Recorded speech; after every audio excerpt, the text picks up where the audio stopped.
جی السلام علیکم دوستوں، میں ہوں اعجاز شریف اور ابھی کو کچھ تازہ ترین آپ سے شیئر کرنی تھی کہ عمران خان نے سب بائی روڈ گجرانوالہ سے اسلام آباد آ رہے ہیں تو انہوں نے راستے میں اپنے قافلے کو روک کر لالہ موسیٰ کے قریب وہاں پہ ایک مقامی ہوٹل سادہ سے ہوٹل میں بیٹھ کر سب ساتھیوں کے ساتھ کھانا کھایا ہے۔ اور عمران خان نے مقامی ہوٹل میں سادگی سے کھانا کھایا اور بچوں کے ساتھ سیلفیاں بنائیں، آٹوگراف دیے، عوام میں گھل مل کر مقامی ہوٹل عمران خان صاحب کے یعنی کہ زندہ آباد نعرے کی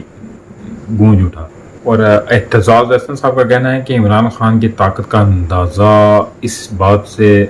لگایا جا سکتا ہے کہ گجرانوالہ جو نون لیگ کا گڑھ تھا اس نے ریکارڈ توڑ دیا۔ آج عمران خان اس قوم کی ضد بن چکا ہے اور ضد کو طاقت کے نشے سے شکست نہیں دی جا سکتی۔